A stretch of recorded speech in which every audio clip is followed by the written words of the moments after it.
네, 기자의 무크 체험기를 함께 보셨는데요. 이번에 장소를 한번 옮겨봤습니다. 무크를 통해 하버드 대학의 중국사 강의를 직접 들어본 이수민 기자와 황대훈 기자 자리에 함께했습니다. 안녕하세요. 네, 수업을 직접 들어보니 어떤 점이 가장 인상적이던가요? 세간에는 교육혁명이라는 칭호도 있던데 과연 이에 부합하던가요? 전 진짜 혁명이라고 느꼈습니다. 동영상과 별게 있겠냐 이런 생각이었는데 실제로 이거 들어보니까 이건 단순한 인강이 아니더라고요. 완전 수업 그 자체고요. 어떻게 보면 실제 대학 강의를 듣는 것보다도 훨씬 많은 정보와 지식을 가만히 앉아서 얻을 수 있는 것 같습니다. 전 핵심이 바로 거기에 있다고 봅니다. 그러니까 가만히 앉아서 결국 어쨌든 일방향이라는 거거든요. 그래서 저도 하버드대 수업을 무료로 체험할 수 있다는 사실은 참 의미가 있다고 느꼈는데 그러니까 온라인으로 과제를 내거나 퀴즈를 봐도 그 감독관이 없으니까 긴장감이 덜할 수밖에 없고 무엇보다도 제가 누구와 같이 이 수업을 동시에 듣고 있는 건지 알 수가 없으니까 그런 점에서 아쉬움이 있었습니다. 네, 두 분의 의견이 좀 다르신 것 같은데 어쨌거나 해외에선 많은 수강생들이 많은 대학의 명문 강의를 이 무크를 통해서 듣고 있는 게 사실이거든요. 그렇다면 우리나라에서 무크의 가능성 앞으로 얼마나 나아갈 수 있다고 보시는지 좀 궁금합니다. 과연 앞으로 무크가 대학을 대체할 수 있을까요? 저는 확실히 대체할 수 있다고 생각을 하는 편인데요. 대학의 본질 역시 수업입니다.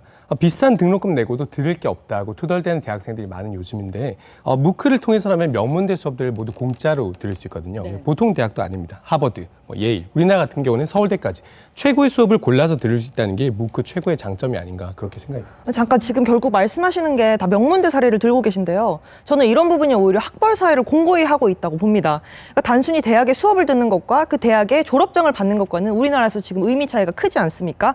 그래서 졸업장처럼 실질적으로 얻을 수 있는 혜택이 없다면 그냥 정신승리 아닌가요?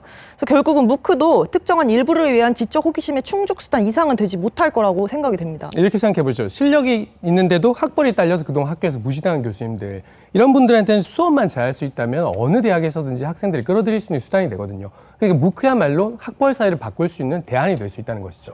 근데 그 대안이라는 것도 어쨌거나 인터넷 대학이 현실 대학의 졸업장만큼의 그 가치를 가져야지 의미가 있는 건데 현실에서 대학은 기득권입니다. 그러니까 그 기득권을 분배할 수 있는 제도적인 장치가 필요하다는 거죠. 그렇지 않다면 무크의 존재만으로 이것이 대학을 대체할 거라고 판단하는 근거는 부족하다고 보입니다. 잠시만 진정들 하시고요. 굉장히 치열하게 맞붙고 계시는데 무크의 필요성에 대해서 부인하시는 분은 없을 것 같습니다. 그럼 좀 더 실질적인 주제로 한번 얘기를 해볼 텐데요. 곧 출범할 K무크에 대한 기대가 뜨거운데 명문대 강의를 누구나 들을 수 있게 하는 K무크 어떤 식으로 활용이 돼야 될까요? 먼저 중고등학생들의 진로 학습에 큰 보탬이 될 거라고 생각이 되고요. 무크를 통해서 대학 수업을 미리 들어보는 것만큼 좋은 진로 학습, 좋은 적성 대비는 아마 없지 않을까 싶습니다.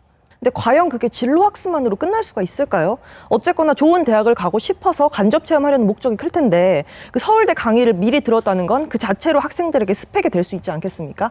그렇다면 입학 사정과제나 자기소개서에 한 줄 더 쓸 수도 있고 그렇게 되면 또 결국 무크를 대신 들어주거나 무크 수강을 도와주는 사교육이 생길 거고 그렇게 되면 아예 입시 경쟁의 일환으로 왜곡될 여지가 크다고 보이거든요. 근데 밝은 면에 좀 주목을 해보자면 일반인들 입장에서 생각해 보세요. 이분들한테는 완전 평생 교육의 새로운 장이 열리는 거거든요. 어떻게 생각하면 지금까지는 못 배운 한을 검정고시로 푸셨지만 이제는 무크로 대학 교육으로 고등교육으로 풀 수 있는 날이 이제 머지않은 게 아닌가 이런 생각도 듭니다. 근데 기존에도 방통대처럼 대학 수준 강의에 접근할 수 있는 방법은 있었습니다.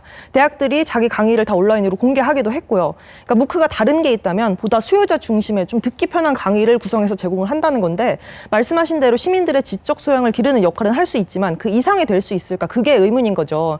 그러니까 대학 학점과 연계를 한다든지 기업 채용을 할 때 일종의 가산점을 준다든지 하는 식으로 좀 현실적인 대안이 필요하다고 봅니다.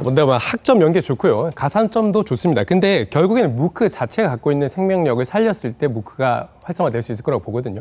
무크가 가지고 있는 가장 큰 장점은 이 대학 강의라는 배움의 즐거움을 모두가 향유할 수 있다는 것 그 자체입니다. 이걸 알아주는 사람들을 더 많이 찾아낼 때 그리고 그 사람들을 위해서 완전히 새로운 대학 교육을 제공할 때 그때 비로소 무크가 새로운 교육의 가능성이 될 수 있다고 생각합니다. 그러니까 결국 무크의 핵심은 이도 저도 아닌 배움의 즐거움이라는 거 아닙니까?